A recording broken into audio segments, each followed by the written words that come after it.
Bonjour à toutes et à tous et bienvenue sur la télévision Futur Média. Merci de votre fidélité, merci de nous recevoir chez vous. Vous le savez, nous sommes à un peu plus de 3 semaines du grand panel citoyen. Le grand panel citoyen va se tenir les 17 et 18 mars au King Fahd Palace.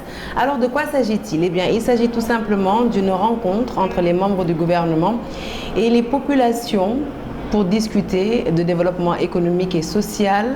C'est une rencontre qui va permettre aux citoyens, où qu'ils se trouvent sur le territoire national et aussi au niveau de la diaspora, eh bien, de rencontrer ceux qui les gouvernent et de leur soumettre leurs préoccupations et leurs questions. Alors, en prélude à ce grand rendez-vous qui aura lieu, comme je vous l'ai dit, dans un peu plus de 3 semaines, nous faisons une série d'entretiens et nous avons le plaisir de recevoir aujourd'hui dans un entretien spécial le ministre de l'Urbanisme, du Logement et de l'Hygiène publique. Il est également le maire de Kaffrine. Il a bien voulu d'ailleurs nous recevoir aujourd'hui dans sa commune. Monsieur le ministre Abdoulaye Seydou Sow, bonjour et merci d'avoir accepté l'invitation. Bonjour, c'est moi qui devrais vous remercier pour ce long déplacement que vous avez fait dans des conditions climatiques souvent difficiles, mais cela aussi c'est ça le Sénégal. Ça nous a permis de découvrir le pays, en tout cas, du pays. Alors, monsieur le ministre, sans tarder, on va tout de suite passer à l'interview. Vous savez que vous êtes très attendu, en tout cas le gouvernement sera certainement très attendu au cours de ce panel citoyen sur les questions et entrée au logement. Et le gouvernement du Sénégal va lancer très prochainement le programme social des 100 000 logements. On en a beaucoup entendu parler. Est-ce que vous pouvez revenir sur les détails de ce programme social? Oui, d'abord il faut rappeler que c'est en 2019, après sa réélection, que le chef de l'État a annoncé 2 grands programmes. C'est d'abord le programme Zéro Bidonville, qu'on appelle communément Prosémid, et le programme Zéro Déchet. Dans le programme Zéro Bidonville, il est prévu un projet qui s'appelle Projet de 100 000 logements. C'est une des déclinaisons du programme Zéro Bidonville. Le chef de l'État a voulu, parce que quelle est la situation qu'il a trouvée? Il a trouvé que le Sénégal faisait une production annuelle de 5 000 unités d'habitation. Une unité d'habitation s'entend par les logements et les terrains viabilisés. Le chef de l'État a voulu que maintenant, à partir de 2019, que nous lancions un projet qui nous permette d'avoir sur les 5 ans 100 000 logements, ce qui était un changement total de paradigme. On quittera de 100 000 unités d'habitation pour aller à 20 000 logements. Pas une unité d'habitation cette fois-ci, mais 20 000 logements. Qu'est-ce qu'il fallait faire d'abord? Le président a d'abord travaillé à l'environnement institutionnel, l'environnement juridique et institutionnel, à l'améliorer. Une loi sur l'habitat social. Ensuite, la question nodale dans l'accès à la propriété au logement, c'était surtout les prêts bancaires, dans sa dimension garantie.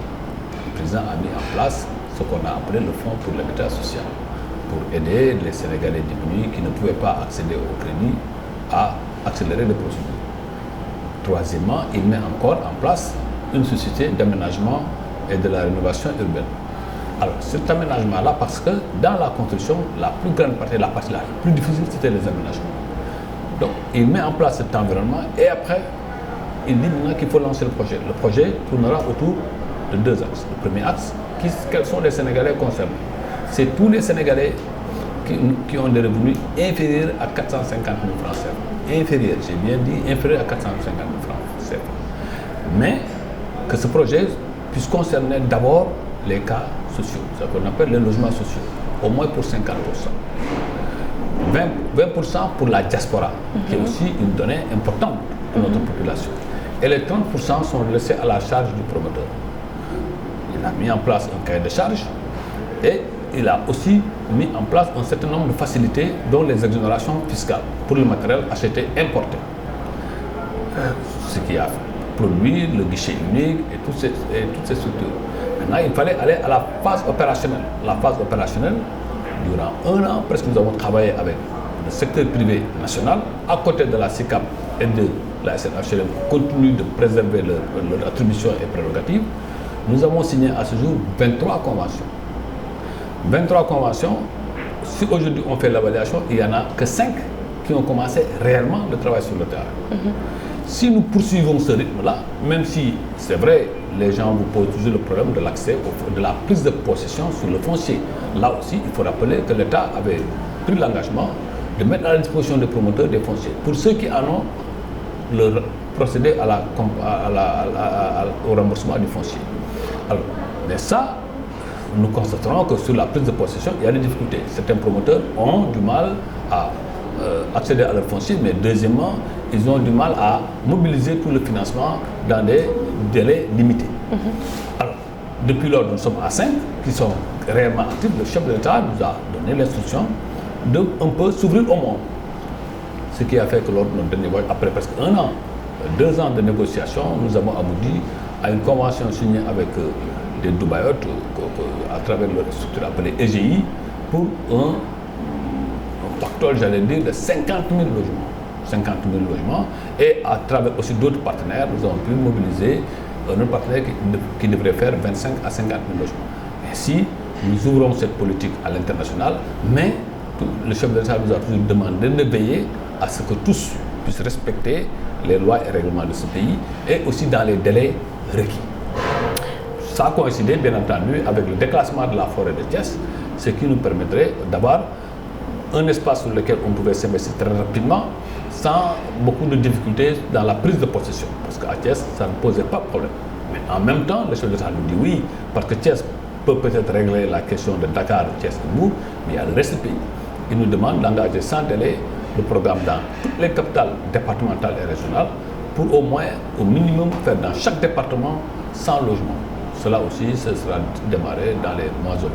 Monsieur le ministre, depuis que ce projet de 100 000 logements, des logements sociaux a été annoncé, cela a vraiment, on va dire, aiguisé l'appétit de certains promoteurs, mais surtout créé en tout cas un besoin, une envie chez les citoyens qui se demandent tous comment faire pour en bénéficier. Il y a même certaines catégories socio-professionnelles, certains syndicats qui commencent déjà à penser qu'ils vont y avoir droit. Comment assurer aux Sénégalais, aux citoyens sénégalais que la distribution de ces logements va se faire de manière impartiale et que ce sont les cas sociaux qui y auront droit en priorité? Absolument. D'abord, il y a eu la mise en place d'une plateforme. À ce jour, plus de 272 000 Sénégalais se sont inscrits. Maintenant, cette plateforme ne garantit pas forcément toute la régularité et la transparence des inscriptions. Mais à côté, il y a une commission qu'on appelle une commission de profilage qui va étudier tous les cas un à un et après voir les Sénégalais qui entrent dans le cadre des critères et les attributions seront faites au grand jour de la manière la plus transparente avec la représentation de tous les acteurs. Là, il n'y a pas de souci. Mais le plus important, ce n'est pas ça. Le plus important, c'est d'arriver à une production tel que le chef de l'État le veut dans un rythme accéléré. Mais je vous rassure qu'il n'y aura pas ce problème de transparence, d'autant plus que les quotas sont clairs. Et le Sénégalais qui s'inscrit, par exemple, le Cafounois qui s'inscrit, il dit là où il le veut. Et là, nous verrons en fonction du potentiel pour voir est-ce qu'il pourrait être affectataire. Mais là aussi, le chef de l'État nous a donné instruction de donner un poids important aussi aux fonctionnaires. Parce que la question de la garantie se posait. Or, avec le salaire des fonctionnaires, c'est beaucoup plus simple. Nous avons plus de 100 000 fonctionnaires. Et ces fonctionnaires-là peuvent intégrer ce projet sans grand dommage, les prêts DMC et tout ça, une réflexion est entamée pour les réorienter dans les 100 000 logements et faciliter l'accès aux fonctionnaires notamment, et notamment aux enseignants, l'accès au logement de la manière la plus efficace. Alors, nous allons parler d'hygiène publique. L'UCG n'existe plus. Elle a été remplacée par la Sonaged, mais on le sait, avant elle, d'autres sociétés de nettoiement comme Ama Sénégal, etc. ont existé sans pour autant régler le problème définitif de l'insalubrité de nos quartiers.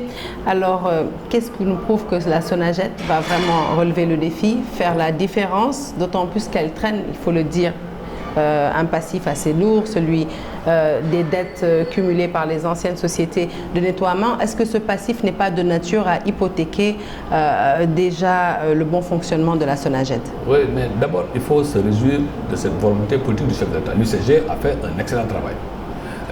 De toutes les expériences que nous avons connues, c'est l'UCG qui a eu le plus grand succès.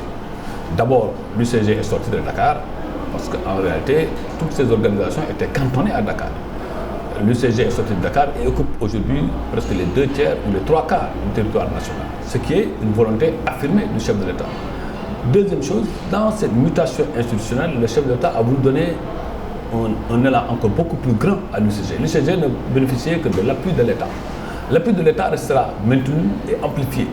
Mais la société a cette personnalité juridique et morale qui nous permet de lever des fonds dans les banques. Aujourd'hui, les déchets ne sont pas que ordures. C'est aussi la transformation des déchets. Auparavant, le chef de l'État, en relation avec les partenaires techniques et financiers, avait mis en place le Promoged. Le Promoged qui avait pour mission de transformer la gouvernance de la gestion des déchets, mais aussi de créer des infrastructures permettant de travailler sur la transformation et notamment sur la décharge de Mobos. Avec la création de la SONAGED, tout a été unifié. Premier objectif atteint.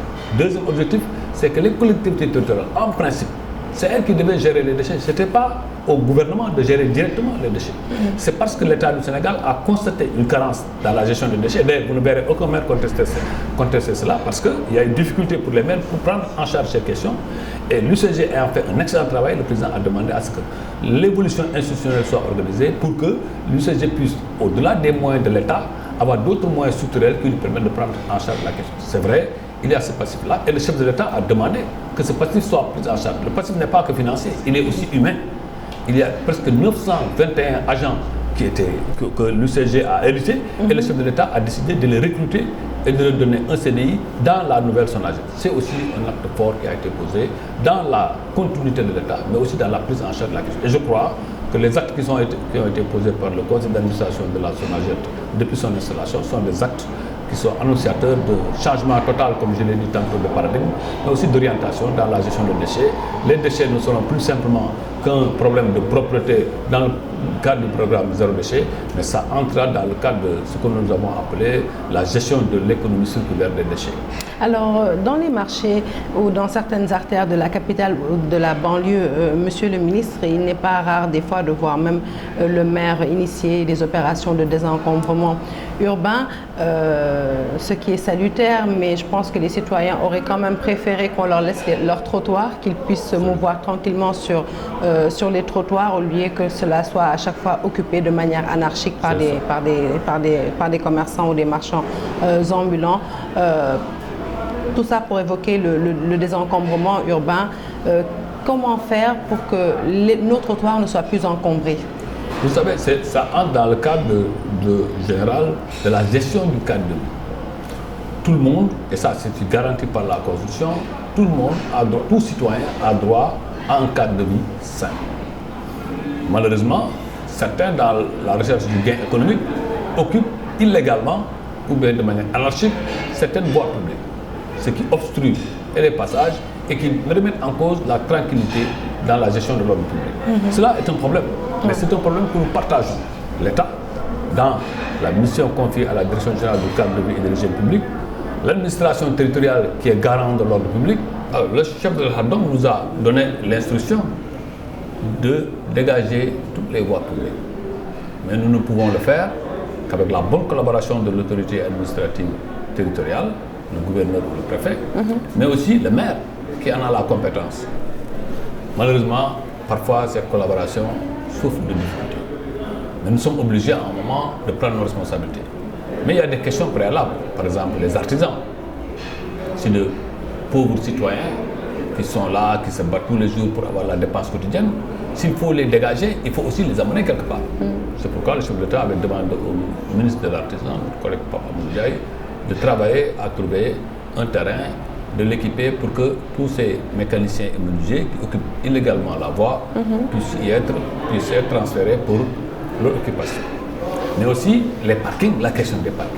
Là aussi, malheureusement, il faut le constater, parfois certains maires, parce que ça crée quelques recettes, chercher indûment des recettes comme ça au prix de l'occupation de la voie publique.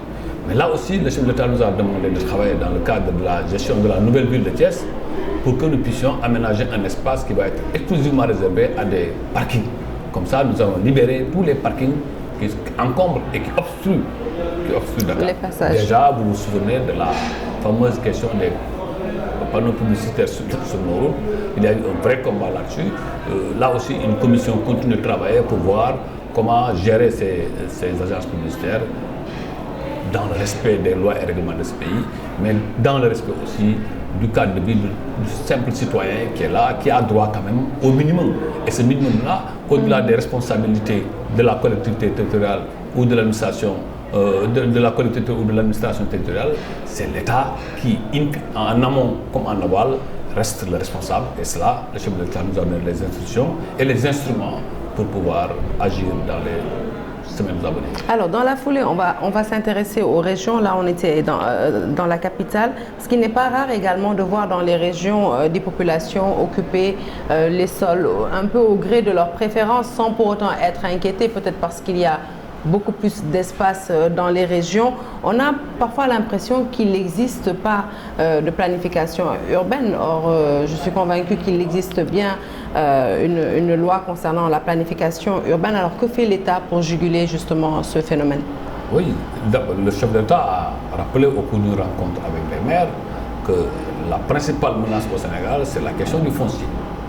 Mais au-delà de la question du foncier, c'est la question de la planification urbaine qui est un problème. Aujourd'hui, nous sommes à 557 ou 558 collectivités territoriales. Et sur les 557 collectivités territoriales, madame, tenez-vous bien, il n'y a que 13% qui disposent d'instruments de planification. Ça a quand même un vrai problème. Comment on peut engager un développement endogène, durable, maîtrisé, sans instrument de planification? Le chef de l'État, à travers un programme qu'il a appelé Programme national de planification urbaine et de gestion des risques, qu'il a adopté en Conseil des ministres, a demandé à ce que nous puissions d'ici 2030 au moins arriver à plus de 80%. Là, ça demande énormément de moyens. L'État va prendre beaucoup de moyens pour accompagner les collectivités territoriales, pour leur permettre d'avoir des instruments. À côté, il y a l'Agence nationale de l'aménagement territorial qui fait un excellent travail. Et là aussi, vous voyez, par exemple, nous sommes à Kaffrine. Kaffrine est encerclée par une commune qui s'appelle commune de Kayi. Soit les questions se règlent par intercommunalité si les deux municipalités s'entendent bien, sinon l'ANAT devrait pouvoir revoir les frontières des différentes communes. C'est un vrai problème, mais c'est un problème que le chef de l'État nous demande d'aborder avec la plus grande souplesse, de discussion, pour que les populations soient associées à la discussion et pour que des compromis dynamiques soient obtenus, soit à travers l'intercommunalité ou bien à travers les décisions que l'ANAT fera faire prendre. Nous allons nous intéresser au volet urbanistique. La corniche de Dakar a changé de visage au grand bonheur des citadins, des Dakarois, avec des aménagements permettant vraiment aux citoyens d'avoir des espaces de détente et de loisirs. Est-ce que vous pouvez nous parler un peu plus en détail de ce programme d'aménagement de la corniche? Oui, c'est aussi l'expression de la belle vision du chef de l'État. Souvenez-vous que cet espace, il y avait l'école Isaac Forster. Nous, qui sommes des Camontans, comme je l'ai dit à l'Assemblée nationale, quand nous venions à Dakar, on jouait à côté de l'école Isaac Forster. L'école Isaac Forster a été avalée par la mer. Nous avons l'une des plus grandes plages, l'une des plus grandes corniches, malheureusement qui n'était pas du tout exploitée. Le chef de l'État a mis en place ce projet de la corniche que nous faisons gérer par la GT. Qu'est-ce qu'il s'agit? Il s'agit d'abord de trouver un cadre enchanteur permettant aux enfants de jouer, permettant aux enfants de trouver un cadre d'épanouissement, mais aussi à l'université, parce que l'université est ouverte sur la corniche, à travers l'Agora qui sera créée pour trouver une bibliothèque virtuelle qui permette aux étudiants de désencombrer la bibliothèque universitaire de Dakar. En dehors des autres structures qui sont mises en place, qui sur presque 10 km d'aménagement, j'ai entendu certains qui n'ont pas de vision, parce que là, le problème, moi, je ne vois pas comment on peut contester cette idée de cet investissement de la corniche. J'ai entendu parler de la charité, mais nous ne sommes pas encore au bout du projet. C'est-à-dire que le projet se terminera peut-être en décembre 2023, mais ce qui est prévu en termes d'infrastructure et en termes de modernisation, ça n'a rien à voir avec ce qui existe actuellement. Donc forcément, ce cadre-là, et comme les Dakarois l'ont constaté, c'est un changement total de paradigme. Souvenons-nous qu'il y a eu une tentative d'aménagement il y a quelques années où on parlait de permis à 1 million de francs. Ouais, mais là, ça a totalement changé avec un coût maîtrisé. Et comme je l'ai dit à l'Assemblée nationale, ce projet-là est suivi au quotidien et tout citoyen qui voudrait en connaître le contenu et la démarche peut se rapprocher de nos services. Le chef de l'État nous a demandé de le conduire avec transparence. Alors, à côté de... En tout cas, les Dakarois nous le rendent bien quand ils se promènent le soir. Quand je vois autant de population à Dakar en train d'observer, quand je vois, quand au sortir du pays, on parle de la corniche de Dakar, on n'a que des remerciements et de la reconnaissance à l'endroit du président de la République qui en est le véritable initiateur. Alors, Monsieur le ministre, à côté de ces beaux aménagements, il y a sur le territoire national près de 1400 bâtiments qui ont été recensés, qui menacent ruine, dont un peu plus de 300 dans la capitale Dakar. L'inspection générale du bâtiment, la DESCOS, malgré les nombreux avertissements, semble impuissant face à ce phénomène. Les habitants continuent d'occuper justement ces immeubles au péril de leur vie, faute de moyens. Quelles sont vos solutions à court, moyen et long terme? Là aussi, c'est une responsabilité de surveillance que nous partageons avec les collectivités territoriales. Mais, vous savez, la DESCOS, son rôle, c'est de travailler sur l'occupation exacte du sol. C'est différent quand on parle, par exemple, de bâtiments menaçant ruine. Là, la question, c'est l'IGB. Et l'IGB, son rôle, c'est ce contrôle-là, comme son rôle d'inspection. Mais le principal, c'est la collectivité territoriale dans laquelle abrite ces immeubles en menaçant ruine. Alors, qu'est-ce que nous, quand nous sommes arrivés, l'IGB était une petite direction dans la direction générale de la construction et de l'habitat, un personnel réduit à presque 5 à 10 personnes, sans aucun moyen. Le chef de l'État constate cela pour lui donner les moyens de travail. C'est-à-dire que dans ce travail-là, c'est surtout un travail de prévention qu'il faut faire. Et le chef de l'État a demandé qu'on puisse recruter au moins 300 personnes et les mettre à la disposition de l'IGB. Mais aussi que nous travaillons dans le budget 2023 à trouver les moyens logistiques pour leur accompagnement. Tenez-vous bien, quand nous sommes arrivés, à la tête de ce ministère, l'IGB n'avait pas de véhicule. Et le chef de l'État nous demande de trouver une solution dans le budget 2023. Donc si l'IGB est doté de ses moyens physiques, ses moyens humains, mais aussi ses moyens matériels, nous pensons que nous pourrons y arriver. Maintenant, il faut quand même la bonne collaboration des maires, parce que c'est dans leur territoire et que, bon, vous savez, le fait de vouloir trouver un habitat ne doit pas conduire aussi à ces risques. Parce qu'un bâtiment qui s'effondre, ça, vous avez vu ce qui s'est passé il y a quelques années, ce n'est pas simplement comme vous l'avez dit à Dakar, à Kaolack nous l'avons vu, à Rufisque nous l'avons vu, à Saint-Louis. Donc c'est quand même un problème national que le chef de l'État nous a demandé de prendre à bras le corps.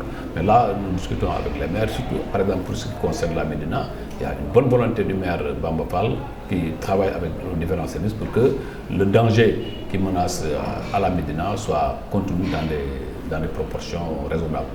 Alors, dernière question, ça va être une question d'actualité, même si elle concerne votre collègue du commerce, on va dire, mais je sais que vous avez été au Conseil des ministres décentralisé à Thiès et que c'est là effectivement qu'on a annoncé que la baisse des loyers sera effective à partir du 1er mars. C'est vraiment un décret très attendu par les populations pour les soulager, mais il faut bien entendu souligner que des lois pour baisser le loyer, il y en a eu plusieurs fois sans pour autant que cela ne donne en tout cas les résultats escomptés. Qu'est-ce qui prouve aujourd'hui aux citoyens que cette fois-ci ce sera la bonne? Mais dans tous les pays du monde, il y a de très bonnes lois, mais il y a toujours des délinquants pour violer la loi. On a un bon code de la route, mais vous voyez toujours des chauffeurs qui nous créent des accidents. Mais qu'est-ce que vous allez faire contre ces bailleurs et ces délinquants récalcitrants entre guillemets? C'est normal qu'il y ait des questions comme ça. Mais ce qu'il faut noter, c'est la volonté du chef de l'État d'aider le citoyen sénégalais à pouvoir être dans un habitat raisonnable à un prix acceptable. Il a pris beaucoup de mesures avec beaucoup de volonté qui ont eu leurs limites et qu'il a demandé à évaluer. Maintenant, de nouvelles dispositions ont été prises par mon collègue du commerce, mais le chef de l'État a demandé que ça soit accompagné. Il y aura 1000 agents qui seront mis à la disposition du ministère du Commerce pour se charger du contrôle. C'est même pas seulement au niveau du loyer, mais c'est au niveau de la gestion de tous les prix. Mais en tant que ministre de l'urbanisme, de la construction, du logement et de l'hygiène publique, moi, mon rôle, c'est de répondre plus et mieux à cette question. Parce que je suis convaincu que les prix obéissent aux lois du marché. Tant que le logement sera rare, il sera forcément cher. Et pour éviter que le logement soit rare, il faut qu'on puisse construire. Et c'est ça qui m'est dévolu. Et c'est pourquoi c'est ce qui justifie la pertinence du projet 100 000 logements. Le chef de l'État nous a mis dans les moyens de pouvoir très rapidement accélérer le projet. Et ce projet nous permettra de pouvoir réguler, de stabiliser le prix. Sinon, je suis convaincu, moi je suis adepte des lois du marché, je suis un libéral, je sais que tout ce qui est rare est cher. Alors, nous avons parlé d'urbanisme, de logement, d'hygiène publique. Il en sera question au cours du grand panel citoyen. Monsieur le ministre, si vous aviez un message à lancer à nos téléspectateurs pour leur parler de ce grand panel, que leur diriez-vous? Bon, c'est d'abord l'honneur que vous me faites de participer à ce panel panel citoyen comme vous l'avez appelé, et je suis convaincu que toute politique de développement qui n'a pas au cœur de son action la citoyenneté est vouée à l'échec. C'est cet échange-là entre les décideurs, entre guillemets, et les citoyens qui favoriseront une meilleure connaissance des préoccupations des populations pour les prendre en charge de la façon des meilleures. Et cette initiative est à saluer. Et je marque non seulement mon adhésion, mais ma disponibilité à cette belle idée qui va faciliter les rapports, qui va faciliter les discussions. Et on ne peut pas être dans un pays où les gens ne discutent pas, ne parlent pas, parce que nous sommes tous dans le même bateau. Et ce bateau-là, c'est le temps, ce n'est pas simplement que les décideurs, c'est ceux qui sont dans le bateau vont en souffrir. Et c'est pourquoi ce dialogue-là que vous êtes en train de créer, je vous en félicite, c'est une initiative extraordinaire et j'attends de voir quelle en sera la suite. Merci en tout cas de nous avoir reçus pour cet entretien spécial, comme j'ai dit, en prélude au grand panel citoyen qui se tiendra les 17 et 18 mars au King Fahd Palace. Peut-être juste vous laisser lancer un dernier message à la jeunesse à quelques mois d'une échéance électorale assez importante où l'on observe effectivement beaucoup de tensions dans l'espace politique. Oui, d'abord souhaiter que les Kaffrinois soient associés à ce grand panel. Vous nous avez fait aujourd'hui l'honneur de venir jusqu'à Kaffrine. Ce grand panel, je souhaite que les Kaffrinois soient invités. Cela c'est le maire qui parle. Maintenant, vous savez, les échéances électorales, je considère que c'est des moments de respiration démocratique. Le débat, il doit être programmatique, il doit être idéal, ce n'est pas un débat de biceps ou d'injures. Cela est une honte pour notre démocratie. Je considère que nous autres, citoyens lambda, nous sommes des produits de cette démocratie. Si M. Abdoulaye Sow aujourd'hui s'exprime à ce niveau de l'État du Sénégal, il en est que le produit de la démocratie. Ce n'est pas une descendance, ce n'est pas un sang, ce n'est pas de la richesse, nous sommes des produits purs de cette démocratie. Ce produit pur de cette démocratie, nous devons tous l'entretenir. Parce que si nous n'entretenons pas cette démocratie, l'État que nous céderons demain à nos petits-fils sera en déliquescence. Et cela, ce n'est pas seulement la responsabilité de ceux qui sont au gouvernement, c'est la responsabilité de tous les acteurs politiques. Et tous les acteurs politiques doivent avoir en laisse que ce pays est le nôtre, que le débat, il doit être fécond, il doit être musclé parfois, mais il doit rester idéal et programmatique. Merci beaucoup en tout cas, Monsieur le ministre Abdoulaye Seydou Sow, d'avoir accepté cet entretien spécial dans le cadre du grand panel citoyen. Je vous rassure, les Kaffrinois y seront, les Kaolackois, les Saint-Louisiens, les Ziguinchorois, bref, toutes les régions du Sénégal seront représentées à ce grand panel. La diaspora, bien entendu, un grand panel qui promet et que vous pourrez regarder en exclusivité en direct sur la télévision Futur Média, le miroir du Sénégal. Merci d'avoir suivi cet entretien et à très bientôt pour un autre entretien spécial.